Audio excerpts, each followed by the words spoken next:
All right, guys, welcome to the Into the Night podcast. I'm here. My name's Austin. I'm here with Tryston Hayes and Noah Marshall, and we are going to talk, and it's going to be awesome. The podcast is back. Back. Let's go. We've made a return. It's never leaving, right? Well, here's the thing. It is going to leave unless you guys help us out a little bit, okay? We need you to we need you to subscribe, rate this, because we're only going to keep doing it if it's actually helpful. And so this is kind of a test run of all test runs. Let's see if it works. If it works, then we're going to stick it out. If it doesn't work and it's just, Madeline and Nicole keeping us afloat. Which then, we appreciate you guys. Hey, keep us afloat. You know what? Just listen at least twice a day, every day. And that's what we need. That's what we need. So anyway, welcome. Glad y'all are here. And it's going to be great. Let's go. I'm so excited. What is Into the Night all about? Like, tell the people, what are we doing here? What is this all about? Yeah, so the Into the Night podcast, the original intention of this, and even more so moving forward, is every single Sunday I get 35 minutes-ish to preach. 35 and Tryston gives me 35 minutes. Tryston also is fighting for his life on the first podcast back. Brother? We're getting so many negative reviews now. The Black Plague is back.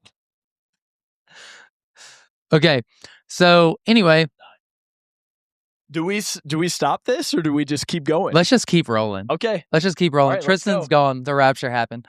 The Into the Night podcast, the original intention is, okay, I got so much time on a Sunday, but there's so much that I feel like I want to say, or a lot of times it's just like, what are some questions that people might have that were stirred in them from the sermon? And so we want to make this podcast as practical as possible. The name of it, Into the Night, is basically because we want to help you go into your world, into the culture, into your family and friend relationships, and actually be practically equipped to go into the night. And so that's what the podcast is all about, and that's what we're gonna do.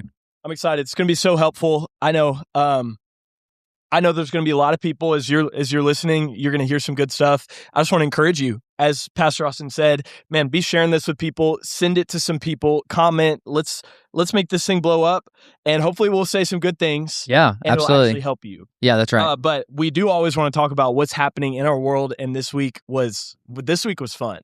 I mean, there's a lot of fun sports stuff. Like, we're a bunch of sports guys here in the office. Like, we don't play them very regularly, or very frequently, but we do like to talk about them. And on, what is that, Monday night, Bam Adebayo surpassed Kobe Bean Bryant with 83 points. Yeah. How do you feel about this? Because you are a Kobe guy. I'm a big Kobe guy. I want to know how you feel. I feel like it is absolutely disrespectful the way that he scored 83 points. Wow. And if you take out the 4 dozen free throw attempts that he had, that were all completely fake free throw attempts, this guy.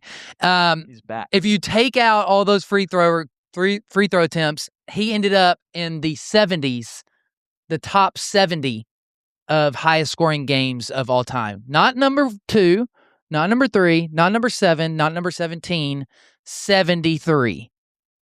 That's how that's terrible. It's trash. Sucks. It is a stain on the NBA. It is a stain on the legacy of really Pat Riley, the president of the Heat organization. That's crazy. It's a stain on modern basketball, and you want to sit here and tell me that that's legitimate, then I can't understand you. So I think it's a stain, and it's despicable.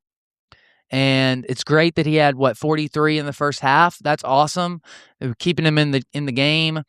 They were going to win, but then that third and fourth quarter, it took a turn for the worse. And Spoelstra just getting him these free throw attempts and them literally fouling the other team so that they could keep more time so that he could break the record is insane. All right, cut all this. We should talk about some real stuff now. So this past Sunday, we started a new series, My Strange Addiction.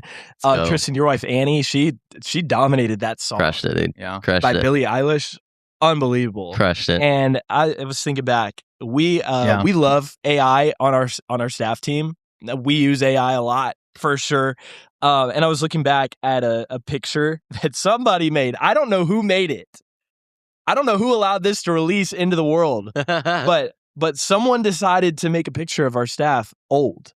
Like AI made us old. Yeah. And I don't think any of us liked it. We're gonna put the picture up on the video. So if you're watching on video, you can see this. But made us old and overweight. What do you guys think about this? I mean, how does this make you feel? It makes me feel sad. Yeah. I don't want to look at it, actually. Take it down. I don't like it.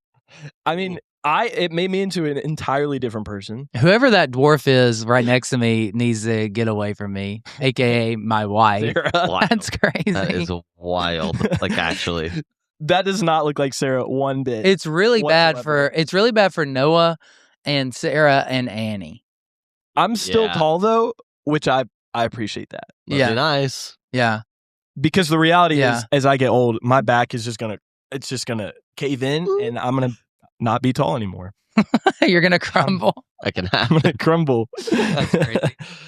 That's incredible. But it was a great sermon on AI, as we just talk about normalized stuff in our life that has taken over our minds and our hearts and our attention and all that stuff. So we talked about AI. Yeah. It was powerful. And recently, though, like I said, we're fans of AI. Mm-hmm. And recently, I remember you telling us, our staff, guys, you need to be using AI so much more than you are right now. Mm-hmm. Like, so much more. So I'm curious, what are some ways that you use AI in a helpful, productive way? Yeah. Do you write your sermon 100% with AI and just preach it to the people? And how do you use it in a good way? Yeah. Yeah, absolutely. My sermon is written by AI. You're so dumb. I literally hate that. No. So I am a fan of AI with a really strong seatbelt, like a NASCAR level seatbelt. Yeah. And I think that AI is great as a critiquer, not as a content creator. So I think that God has created us as creative beings to create. And so my default is, if it's content that needs to be created, a human being should be creating that. Yep. Critiquing that content is a separate issue. So for Heart and Soul, for example, with our staff, is we're not putting out any information or any sermons or any sermon questions or anything like that has been created by AI. Yeah. My sermons are created by a human being named Austin, and I transcript. So I'll give you a real example. I transcript my sermons, so I write them word for word. So, if I'm preaching something and it seems like, like he just made that up, that was kind of funny, whatever. In all likelihood, I wrote it on Tuesday and practiced it, and it was written word for word the way I said it, honestly. So I create all of that content, right? But I will take that transcript and I will upload it to AI, and I'll say, hey, critique this. Tell me like where are the gaps in my thinking? What am I not seeing? How is this going to be experienced by someone sitting in the seats as compared to, because I'm just one person. I'm not like a super empathetic person in general. And so AI can be empathy for me sometimes and help me with that. And so same thing with sermon questions that we have for our parties. Right. Is they take my transcript, they run it through AI, and they say, hey, help us to create some questions that would dig further into this. And those questions are typically great, but we have a team of people that sit down and then they review those before and edit those before they're sent out. So I just think you have to do it with a seatbelt. And it's a tool to be used. It's not something that you should be, you use AI, don't let AI use you. So. Yeah, that's good. Tryston, what about you? What are some ways you use AI? I wish I could use AI. I'm going to be completely honest with you. I actually don't use AI a lot. I know for a fact that this is going, that we're picking that up. Probably, actually. I'll tell you right now, it will not, because I love to use AI, a website called auphonic.com to do our audio mastering. Let's go. Hopefully, all right, if Auphonic works the way it's supposed to, you won't hear. Let's go. I actually have been using that one recently for posting the sermons, because we've had an issue with them being a little bit too quiet. If we try to turn it up like in the house, it peaks really bad. This doesn't matter anything to them, but so it helps with that, which is cool. But I don't use a ton of AI for most of the stuff that I do, because a lot of it is stuff that like I have to create. So like if I'm building our tracks like from the ground up, like that is something I'm having to create. I can't just like plug the resources into an AI and be like, hey, put this into Ableton for me and make it sound good together. So yeah, I don't use it a ton, but like for the sermons, I've been using the Auphonic. Is that what it's called? Auphonic, right? That's it. I did notice this week that it took out the audience. So like I have to figure out something with that. Yeah. I was listening back and I remembered people laughing or clapping or something. And it was just like complete silence in the crowd. I was like, online, you think he's the least funny person? So I was like, whoa, wait a second. That's incredible. Auphonic's great. There's tons of great resources out there, but I love what you said. It really just comes back to like, is this a tool or is this a crutch? And am I going there first or for ideas and writing content, or am I refining it with AI? Yeah. Or even like refining ideas. Like that is something I will do with AI. Is like I'll go to ChatGPT. I'll be like, this is our idea that we want to do like creatively for the service. How can we make this better and not just Annie on stage singing a song? You know? Yeah, that's good. That's good. So, and with AI, I've heard you talk before about this concept that people learn on a need to know basis. I am encountering this problem, so therefore I'm going to go learn this solution. I'm going to go learn this piece of content. I'm going to go learn this information. But historically, you've talked about the smartest people are the ones who learn before they actually need to know it to begin with. Right. So I'm curious how you think technology and especially AI is reinforcing that shift from actually learning to I'm just looking for content right now. I'm just looking for help. Yeah. To me, it seems like I think growing up, public school kid. What's up, public school kids? Let's go. Yeah, let's go. I remember thinking even in high school, my friends and I, we would say, you know what? It feels like we're just learning how to check off A, B, C, or D. They're not teaching us how to think critically. And I think that AI is going to magnify that even more. And we're going to get the right answers without knowing how to get to the right answers. Yeah. And that is a problem. That's a big problem. And,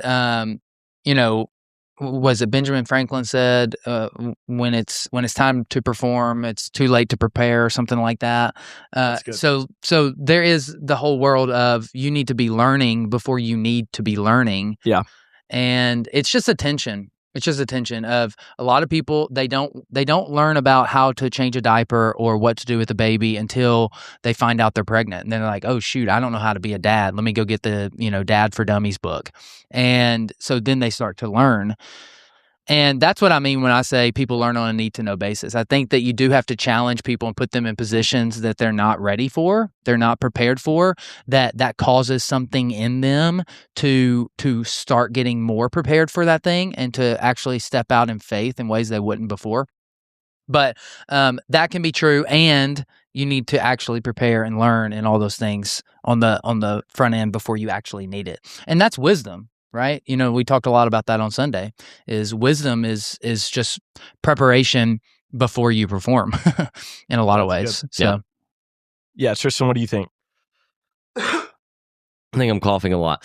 No, yeah, I think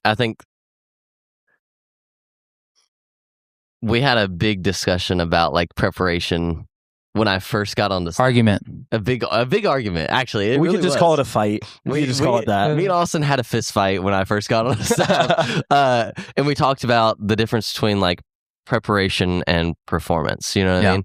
And I feel like this has a little bit to do with that. It's like Austin really changed my mind about this actually a lot, because I basically, my argument was, well, the performance is what matters. You know what I mean? Like, the performance is what you're being judged on. He's like, yeah, but the performance is going to be bad unless you prepare. You know what I mean? So like, the performance doesn't actually matter, because if you've prepared, like, you're going to be fine. Right. Yeah. You know what I mean?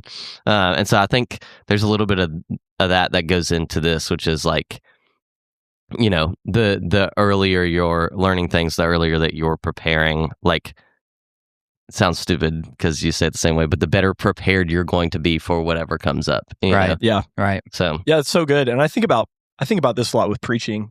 There's a lot of, I remember when I was young in ministry, I'm about to be 30 this year, so those days are behind me, sadly. But I remember when I was young in ministry, I was preaching everything I knew about a topic because I didn't know anything.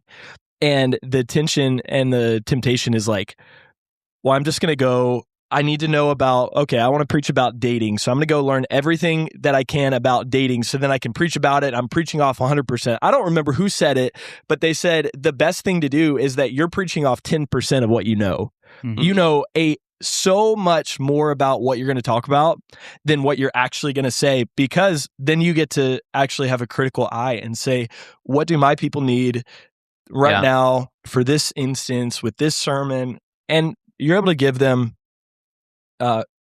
actually helpful things instead of just putting together, I need to get this done and I need to put this out there. It's almost like you're able to take in a scalpel rather than just loading the shotgun barrel and shoot everything out. You know what I mean? Yeah, absolutely. Yeah. I had a guy come to me probably 2 years ago now that was wanting to be a content creator on social media. Like, he wanted to put out videos and do this and that and, you know, all this stuff. And he came to me and he was like, how do you come up with ideas every Sunday? Like, how do you write a sermon every Sunday? Because, like, it feels kind of similar. I'm trying to be a content creator. And I told him, I said, you have to read and write and listen and have conversations and just have an absurd amount of intake that you're okay with never using. Like, if you don't have a constant flow into what you're actually, like, into your mind, you're not going to have anything to give. It is, you know, the illustration of the river. Like, the river is flowing. It's constantly flowing, and the water's not sitting there. It's not getting stagnant. It's flowing, and that's what creates a healthy ecosystem there, as compared to, like, the Dead Sea in the Middle East. I mean, like, that water doesn't move and nothing can survive in that. And so a lot of people, they wait until it's absolutely necessary for them to go learn about something, and by then it's too late. Yeah. And I think it was maybe Deion Sanders who was like, if you stay ready, you don't got to get ready. You know, so it's just like, it's just stay ready about it. Yeah. So that's so good. I feel like the other part of that too is, like, your intake has to be intentional. You can't just, like, if you want to be a content creator, you need to be taking in content from other people that are making similar to what you want to make. You know what I mean? Like, if you're a lot of your intake is spiritual and leadership based. You know what I mean? Because, like, you're giving a sermon where you want people to grow spiritually and grow as leaders. You know what I mean? And so, like, your input has to be intentional. You can't just doom scroll on TikTok for 3 hours and say, I did a lot of intake, a lot of content research. Like, no, brother, you didn't. You just doom scrolled for 3 hours on TikTok. You know what I mean? Yeah. That's your intake has to be intentional. Yeah. That's so good. Yeah. And I've heard Noah Herron, pastor out in Nashville. What up? He said he always talks about social media and the intake being a contributor and not a consumer. Yeah. I thought that perspective is really, really helpful. Of, I'm here to contribute. I'm not just here to consume and doom scroll for 3 hours on social media.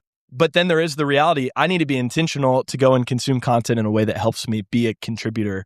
That's just really good. Yeah. Really helpful. Yeah, absolutely. And you talked about it in your sermon, this idea of a wrestle that produces wisdom. Wrestle that produces wisdom. So what does that process look like for you in your day-to-day and your week-to-week? Wrestling with. Yeah. So I mean, I would, you guys have both, you know, written sermons and stuff before, and it's different for everybody when it comes to writing content. And for some people it comes really quickly, and for other people it is a legitimate wrestle. And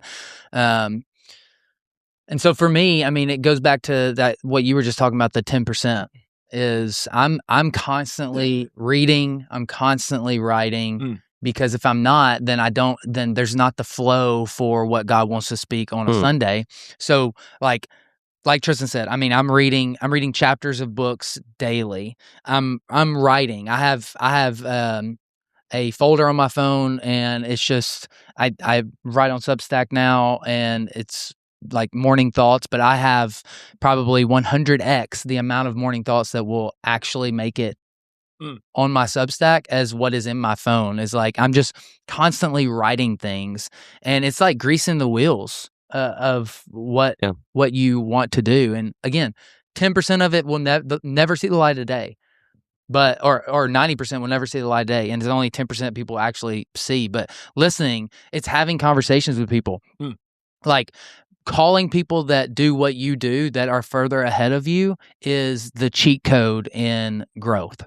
It's the cheat code. Is call somebody that does what you do, and they do it better than you, and they do it with more people than you do it, and they're going to give you feedback that you're not going to get anywhere else. And the best question I've ever asked people, in regard to like that are further ahead of me, is I'll say something along the lines of, hey, what do I not know that I need to know 5 years into this church?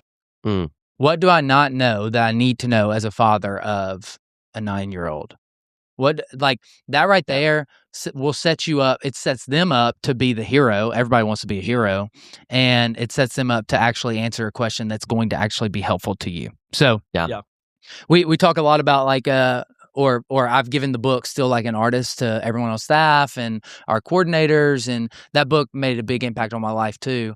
And that that's another hack, is like the people that you read or listen to the most, find out who they read or listen to. And then go read and listen to those people that they read and listen to. And then you start getting back to first principles of, you get to see, okay, well, I was listening to Andy Stanley, and I found out that Andy Stanley was listening to and reading Zig Ziglar. Yeah. And I go back to Zig Ziglar, and I'm like, wait a second, I thought Andy Stanley made that up, but really Zig made that up. Okay, well, let me see. Who was he listening? Oh, Thomas Chalmers. Okay, well, that 1800s. Let me see if I can understand what they're even saying. And so if you can get further back, you're going to be able to get really the origination of those ideas, I think. Yeah. So good. It's like the footnotes are in books for free. Right. Yeah. Footnotes are free. Where it came from. I remember I was reading a book by John Mark Comer. Unless it's a Mark Driscoll book. Yeah. That's crazy. I was reading a book by John Mark Comer, and I just kept seeing Dallas Willard over and over and over and over and over again. So I'm like, maybe I should go check that out. Go check it out. It's incredible. And that is such a life hack.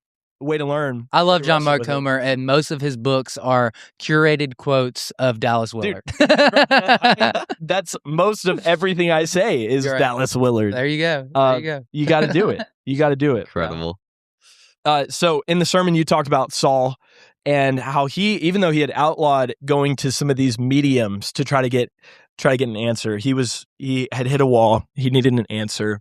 Right. He decided to go to a medium to try to get an answer from God, because he did not have any kind of connection with the Lord to be able to tap into. And I'm curious, what is that line? Like, we all struggle with just this feeling of like, I'm going to go to God for something, but when I hit a wall, I feel this temptation to go to something else for an answer, something else for a solution, something else for information. What's that line where it's like, a medium is actually helpful, like an AI, versus I'm using this as a crutch instead of going to God? What is that line?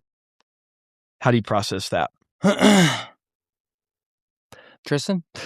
I think this is a tough question, because I think there's multiple layers to it, because I don't think it's like a one size fits all. Right? If you're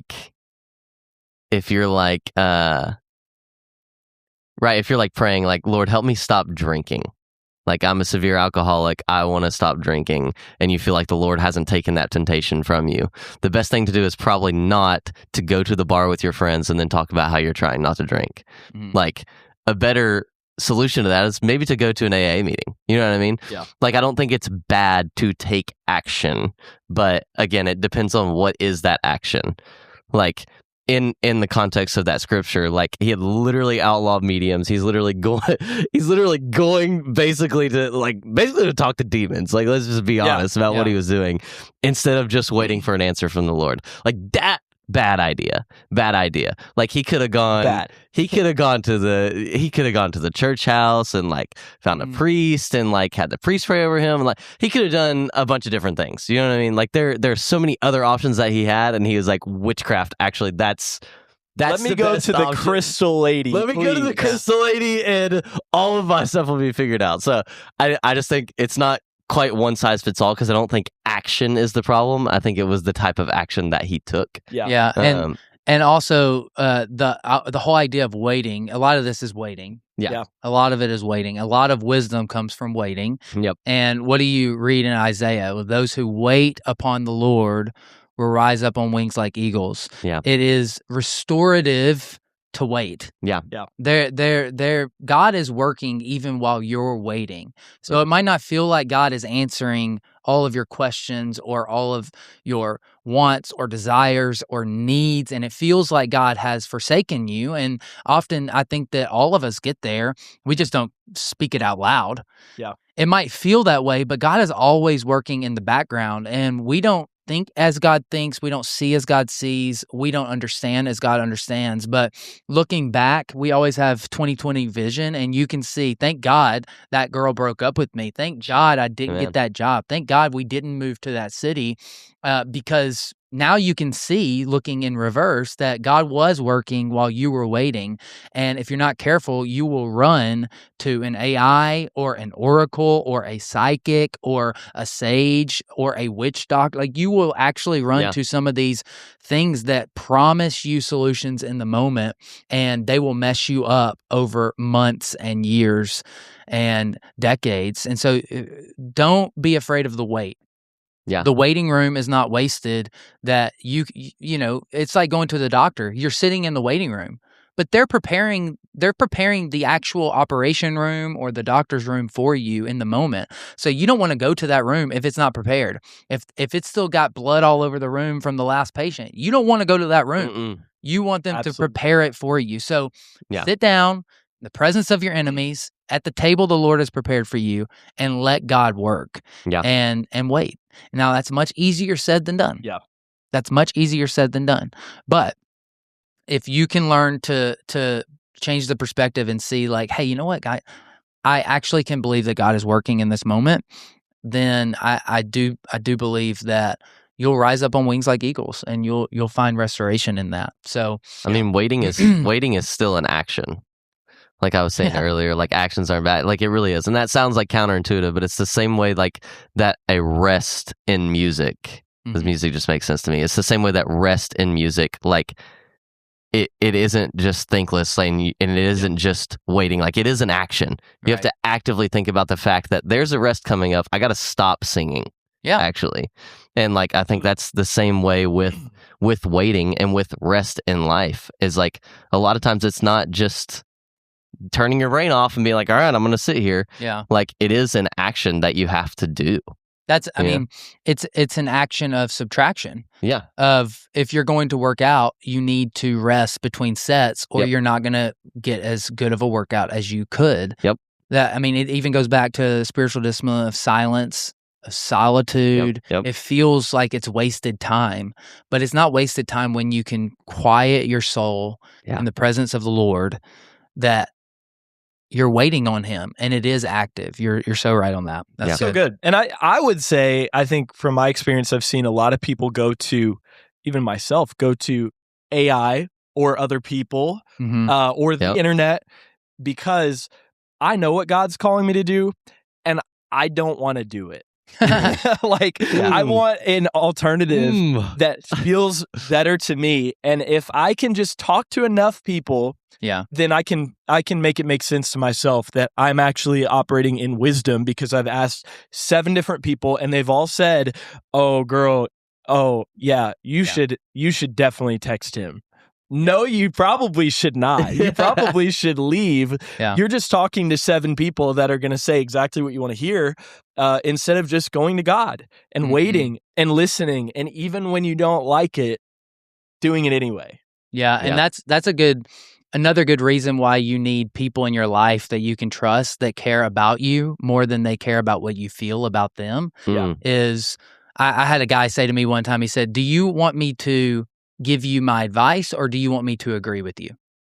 Like when I'm asking him a question. And that's the kind of people you want in your life that are going to actually give you the best advice and not just agree with you so that you can fool yourself. Hey, thank goodness my wife didn't get just someone who wants to agree with her. She got someone who's going to give her advice. Come on. Y'all pray for Maddie. Love you, baby. But that does lead to a good thought here. You've talked about, in the sermon, you talked about how the Holy Spirit asks us to do things, and oftentimes the reason that we're not hearing from God currently is because of obedience that we've actually skipped over in the past. So I'm just curious, what are some of those things you think that are just common, everyday things that as a pastor you see people putting off, obedience that they're putting off, things God's asked them to do that they're putting off? Yeah. I think the most common one in our day and age is just picking up your Bible.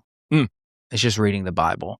And it goes back to what you were saying, like people give the excuse of, well, I just don't know how to read it. I don't know how to read it. I don't know what it means. And it's like, brother, listen, it's actually not that complicated. Yeah. It's really not. And like there are parts of it, sure, that it doesn't make sense to maybe on a surface level reading. Yeah. But the majority of the Bible is narrative, it's story. And so, like, can you read a story?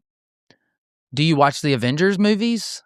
I think we have a huge problem with people just reading their Bible. And so they'll outsource that to podcasts and they'll listen to a podcast. And so they understand what maybe the Bible means, but they didn't actually read the Bible for themselves. They'll outsource it to what a pastor says, and maybe the pastor will give them some practical handles on how to apply it to their life, but they didn't read it for themselves. Like, don't take my word for it. Go read the Bible yourself. Yeah. You know? And so I think by far in a way, that's in my experience anyway, the biggest thing that people just miss out on is just reading their Bible. And it's probably the simplest spiritual discipline there is. That's so good. Tryston, what do you think? What are some of those common things you see people putting off? Yeah. I mean, we'll read Sarah Moss. Is that what it is? Is that her name? Yeah, I had to look it up, but that's it. I mean, girls be reading that. Hopefully no guys will be reading that. I mean, that's, you know what I mean? Is that a thing? We'll read Harry Potter. Literally. It's a bad excuse. I love Harry Potter. Don't talk about Harry right now. Yeah, okay? Isn't Harry Potter basically a messianic figure? I mean, yes, 100%. I mean, absolutely. Every great story is a story of a messianic The chosen figure. one. Where did that come from? Who has to lay down his life. Actually, as a side note. But then he gains back his life when he tries to lay down his life. Come on, somebody, that'll preach. As a side note, I read this book when I was like a sophomore in high school. It was called How to Read Literature Like a Professor. And that's actually true. Basically, everything comes from either Shakespeare or the Bible. Right. Like every single story written nowadays, which is kind of wild, actually. If you look for it, you'll see it in every story. Yeah. Anyway, that's like it's like a terrible excuse nowadays, especially with the resources that we have. Yeah. To say, well, I don't know how to read it, or I don't understand it.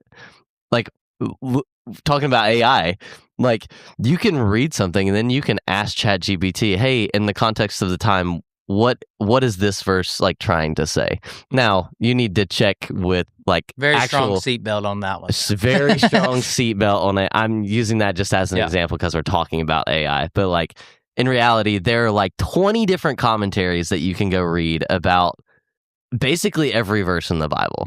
So like that's just like I don't understand it or I don't know how to read it is such a bad excuse. Yeah. You know and what I mean? Something I'm excited about in our church is twice a year we have something called Essentials, which are lecture style courses that we offer the church.